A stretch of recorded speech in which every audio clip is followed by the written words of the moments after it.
ഒരിക്കലും ജീവിതത്തിൽ direct selling ചെയ്യില്ല, നെറ്റ്വർക്ക് മാർക്കറ്റിംഗ് ചെയ്യില്ല എന്ന് തീരുമാനമെടുത്ത് ഉറപ്പിച്ച വ്യക്തിയായിരുന്നു. പക്ഷേ ചിലത് നിയോഗം പോലെയാണ്. നമ്മൾ വേണ്ട എന്ന് പറഞ്ഞാലും അത് നമ്മളെ തേടിയെത്തിയിരിക്കും.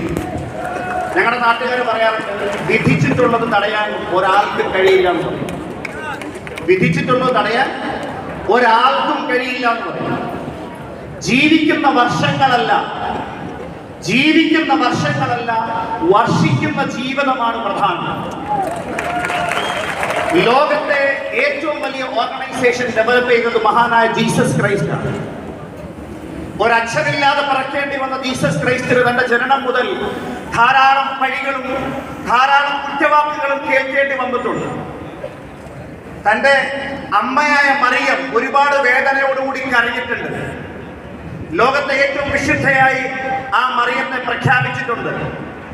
ഒരാട്ടിടനായും ആശാരിയായും അദ്ദേഹം പണിയെടുത്തിട്ടുണ്ട്.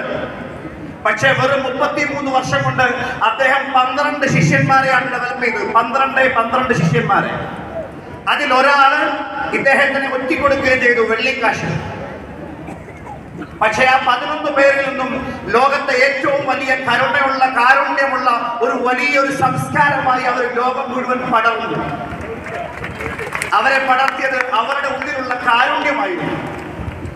ഞാൻ പറയുന്നത് 33 വർഷത്തിൽ താഴെ മാത്രം ജീവിച്ച ജീസസ് ക്രൈസ്റ്റിന് അലക്സാണ്ടർ ദ ഗ്രേറ്റ് അദ്ദേഹം രാജസ്ഥാനിൽ വന്നപ്പോൾ ബഹുമാന പുരസ്കാരം അദ്ദേഹത്തിന്റെ ആനപ്പുറത്തേക്ക് കിട്ടി. ആനപ്പുറത്തിരുന്നപ്പോൾ അദ്ദേഹം ചോദിച്ചത് ഇതിന്റെ കടിഞ്ഞാൺ എവിടെയെന്നാണ്. ആ സമയത്ത് കുതിരയ്ക്ക് കടിഞ്ഞാണുള്ളൂ, ആനയ്ക്ക് കടിഞ്ഞാണില്ല എന്ന് പറഞ്ഞു. ഒരൊറ്റ സെക്കൻഡ് കൊണ്ട് രണ്ടാമൊന്നും ആലോചിച്ചില്ല, ആനപ്പുറത്തൊന്ന് ചാടി. എന്നിട്ടാണ് പറഞ്ഞത്, എന്റെ കയ്യിൽ നിയന്ത്രണമില്ലാത്ത ഒന്നിന്റെ പുറത്ത് ഞാൻ ഇരിക്കില്ല. എനിക്ക് നിയന്ത്രണമില്ലാത്ത ഒന്നിന്റെ പുറത്തും ഞാൻ ഇരിക്കില്ല. ലോകത്തിന്റെ 1/3 സ്വന്തം കൊടിക്കീഴിലാക്കിയ അലക്സാണ്ടർ ചക്രവർത്തി ജീവിച്ചത് വെറും 35 വർഷത്തിൽ താഴെ മാത്രം. എനിക്കിപ്പോൾ 45 വയസ്സ് കഴിഞ്ഞു. 45 വയസ്സ് ഈ വരുന്ന 3 ദിവസം കഴിയുമ്പോൾ ഞാൻ പൂർത്തിയാക്കിയിരിക്കും. ദൈവാനുഗ്രഹത്താൽ ഇൻഷാ അല്ലാഹ്. ദൈവാനുഗ്രഹത്തിൽ ഒന്നും പറയാൻ പറ്റില്ല, മനുഷ്യന്റെ കാര്യമല്ലേ.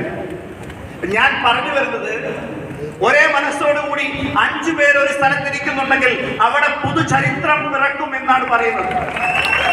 ഇത്രയും ആളുകൾ ഈ പൊരി വെയിലത്തും AC കട്ട് ഓഫ് ആയി പോയിട്ടും ഇവിടെ ഇരിക്കുന്നുണ്ടെങ്കിൽ, ഇവിടെ ഇരിക്കുന്ന ആളുകളുടെ ഉള്ളിലുള്ള എനർജി വെച്ചാൽ ലോകത്ത് ഇന്നു വരെ എഴുതപ്പെട്ട ഏത് ചരിത്രവും തിരുത്തി കുറിച്ചിരിക്കും. അതാണ് ഇവിടെ സംഭവിക്കുന്നത്. മൈലൈഫിന്റെ വളർച്ച നെക്സസിന് മുമ്പും ശേഷവും ഇതായിരിക്കും. After Christ or before Christ എന്ന് പറയുന്നത് പോലെ. ഞാൻ എന്താണ് സംസാരിക്കാൻ ഉദ്ദേശിക്കുന്നത് വെച്ച് കഴിഞ്ഞാൽ, സർവശക്തനായ ദൈവത്തിന്റെ അതേ ചൈതന്യം എന്റെയും നിങ്ങളുടെയും ഉള്ളിലുള്ളിടത്തോളം കാലം, പുരാണങ്ങളിൽ പറഞ്ഞതുപോലെ അഹം ബ്രഹ്മാസ്മിൻ, എന്റെ ഉള്ളിലാണ് ബ്രഹ്മം വസിക്കുന്നത് എന്ന് ഞാനും നിങ്ങളും വിശ്വസിക്കുന്നുണ്ടെങ്കിൽ, ആ ഈശ്വരന്റെ കഴിവിൽ നിങ്ങൾ വിശ്വസിക്കുന്നുണ്ടെങ്കിൽ, നമ്മൾ എന്ത് മനസ്സിൽ വിചാരിച്ചാലും ആ വിചാരം പോലും ദൈവം തന്നത് അത് നേടാനുള്ള മുഴുവൻ കഴിവുകളും നമ്മുടെ ഉള്ളിലേക്ക് ഇട്ട് തന്നതിന് ശേഷം മാത്രമാണ്. നമുക്ക് അതിജീവിക്കാൻ കഴിയാത്ത ഒരു പ്രയാസങ്ങളും ദൈവം തരില്ല. ബൈബിൾ വചനമാണ് സുഭാഷിതങ്ങളിൽ. ആകാശത്തിലെ പറവകൾ വിതയ്ക്കുന്നില്ല, കൊയ്യുന്നില്ല, ധാന്യപ്പുരയിൽ ശേഖരിച്ചു വെക്കുന്നില്ല, എന്നാൽ ഇവയിലൊന്നും പട്ടിണി കിടക്കുന്നില്ല. പെറ്റമ്മ നിന്നെ മറന്നാലും നിന്നെ ഞാൻ മറക്കില്ല, നിന്നെ ഞാൻ എന്റെ ഉള്ളം കയ്യിൽ രേഖപ്പെടുത്തിയിരിക്കുന്നു. നിന്നെ കുറിച്ച് എനിക്ക് മികച്ച പദ്ധതികളുണ്ട്, അന്വേഷിപ്പിൻ, കണ്ടെത്തും, മുട്ടുവിൻ, തുറക്കപ്പെടും എന്നാണ് ബൈബിള് ഉദ്ഘോഷിച്ചത്. എന്റെ പ്രിയപ്പെട്ട സുഹൃത്തുക്കളെ, മൈ ലൈഫ് സ്റ്റൈൽ ഒരു ഫാമിലിയാണ്. ഞാൻ ഈ ഒരു വൈകിയ വേളയിൽ കൂടുതലൊന്നും പറയേണ്ട ആവശ്യമില്ല. എന്തുകൊണ്ടാണ്? നിങ്ങൾ വിചാരിച്ചാൽ മൈ ലൈഫ് സ്റ്റൈൽ ബിസിനസ്സിൽ വിജയിക്കാൻ കഴിയുമെന്ന് ഞാൻ ഉറപ്പിച്ചു പറയുന്നത്. ഈ ബിസിനസ്സിൽ 5 കാര്യങ്ങൾ, 5 P എന്നാണ് പറയുന്നത്. ഒന്നാമത്തത് പ്രൊമോട്ടേഴ്സ് ആണ്. എനിക്ക് മുമ്പ് ഇവിടെ സംസാരിച്ചു പോയ അദ്ദേഹത്തെ ഞാൻ ഗുരുതുല്യനായിട്ടാണ് കാണുന്നത്. മഹാനായ കബീർ ദാസ് ബീഹാറിൽ ഒരു തുണിയലക്കുകാരന്റെയും തുണി അലക്കുകാരിയുടെയും മകനായി വളരപ്പെടേണ്ടി വന്ന കബീർ ദാസ്, അദ്ദേഹം ലോകത്തിന് സംഭാവന ചെയ്തൊരു വലിയ ദോഹയുണ്ട്. ദോഹ എന്ന് പറഞ്ഞാൽ 2 വരി കവിതയാണ്. ഗുരു ഗോവിന്ദ് ദോ ഖടേ കാക്കെ ലാഗു പായ് ബലിഹാരി ഗുരു ആപ്നെ ഗോവിന്ദ് ദിയോ ബതായ്. ഇതിന്റെ അർത്ഥം എന്ന് പറഞ്ഞാൽ എന്റെ ഗുരുവും ഈശ്വരനും മുമ്പിൽ വന്നു നിന്നാൽ ഞാൻ ആരുടെ ചരണമായിരിക്കും ആദ്യം സ്പർശിക്കുക അല്ലെങ്കിൽ നമസ്കരിക്കുക? കബീർദാസ് പറഞ്ഞത്, ഞാൻ എന്റെ ഗുരുവിന്റെ ചരണം ആദ്യം സ്പർശിക്കും. കാരണം ആ ഗുരുവില്ലായിരുന്നെങ്കിൽ ഈശ്വരൻ എന്തായിരുന്നെന്ന് ഞാൻ അറിയുന്നില്ലായിരുന്നു. ലോകത്തെ സമുദ്രത്തിലെ വെള്ളം മുഴുവൻ മഷിയാക്കിയാലും, ലോകത്തിലെ മുഴുവൻ മരങ്ങളും പേനയാക്കിയാലും, ലോകം മുഴുവൻ പേപ്പറാക്കിയാലും ആ ഈശ്വരന്റെ ചൈതന്യം വർണ്ണിക്കാൻ പറ്റില്ല എന്നാണ് പറഞ്ഞത്. സുഹൃത്തുക്കളെ, ഞാനും നിങ്ങളും ദൈവത്തിന്റെ അതേ മക്കളാണ്. നമുക്ക് ജനിക്കാൻ മാതാപിതാക്കൾ ആവശ്യമായി വന്നിരുന്നു.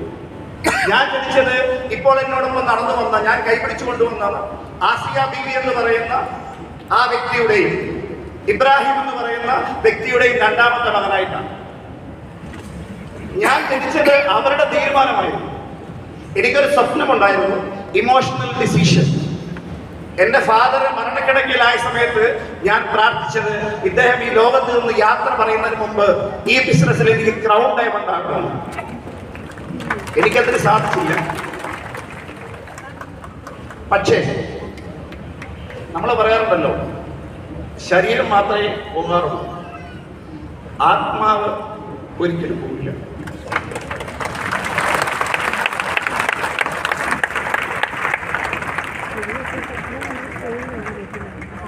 ആത്മാവ് പോകില്ല എന്ന് പറഞ്ഞ വിശ്വാസമുണ്ടോ? എത്ര പേർക്ക് വിശ്വാസമുണ്ട്? പല ആളുകളും ചിലപ്പോൾ വിചാരിക്കും, എനിക്ക് അച്ഛനില്ല, അമ്മയില്ല, എനിക്ക് വിജയിക്കണമെന്നുണ്ട്, അവർക്ക് വേണ്ടി ഒന്നും ചെയ്യാൻ സാധിച്ചില്ല. നമ്മുടെ അച്ഛനും അമ്മയോടും ആരെങ്കിലും പ്രൈവറ്റായിട്ട് ചോദിക്കുക, നിങ്ങളുടെ ഏറ്റവും വലിയ ആഗ്രഹം എന്താണെന്ന് ചോദിച്ചാൽ അവർ പറയുക, ഞങ്ങളുടെ മക്കളെ സന്തോഷത്തോടുകൂടി ജീവിക്കുന്നത് കാണും.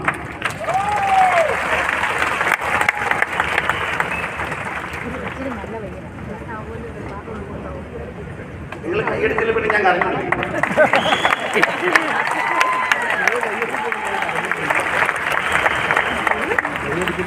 ഞാനെന്ത് ഈ സ്റ്റേജിലേക്ക് വരുമ്പോൾ എൻ്റെ അമ്മ ഇവിടെ കൊണ്ടുവന്നത് എൻ്റെ ഒരു സ്വപ്നമായി.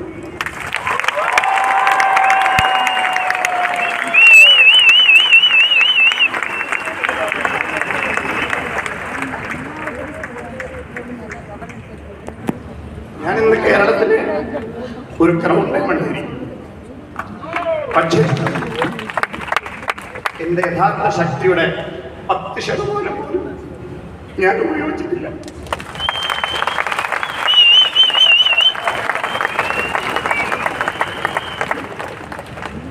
ഇതൊന്നും പറയണമെന്ന് വിചാരിച്ചു പിടിക്കേറിയതല്ല. കൈയടിച്ചാൽ നിങ്ങൾക്ക് കൊള്ളാം.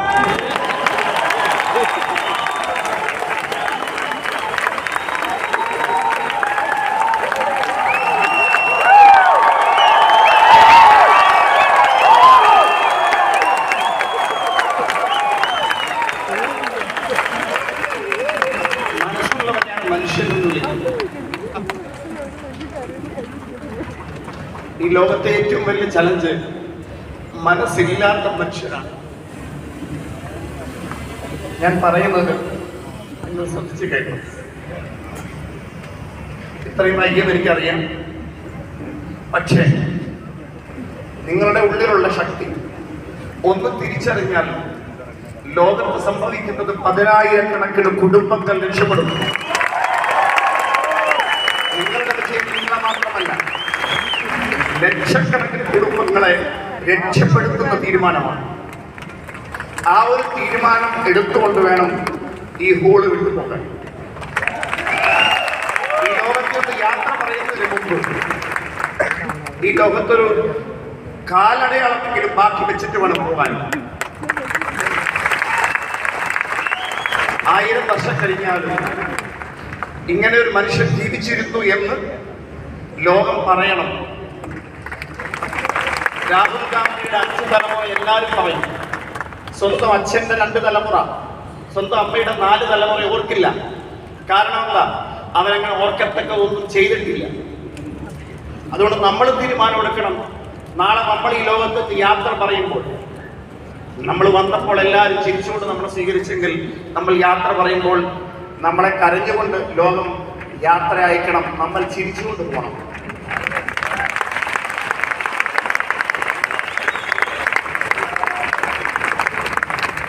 ഞാനും ആഗ്രഹിക്കുന്നത് ഞാൻ എന്ത് നേടുന്നു എന്നുള്ളതല്ല. ഞാൻ അറിഞ്ഞ ഏറ്റവും നല്ല പരിഭാഷ നിങ്ങൾ എത്ര വലിയ വീട് വെച്ചു എന്നുള്ളതല്ല, നിങ്ങൾ എത്ര കാറുകൾ വാങ്ങി എന്നുള്ളതല്ല, നിങ്ങൾ എത്ര സമ്പാദിച്ചു എന്നുള്ളതല്ല, മറിച്ച് നിങ്ങൾ മൂലം എത്ര ആളുകൾ വീട് വെച്ചു എന്നുള്ളതാണ്.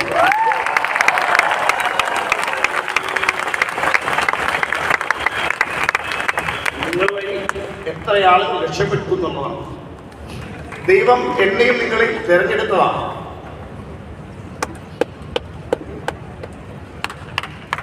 രാജസ്ഥാനിലാണ്, ജോധ്പൂരിനടുത്ത്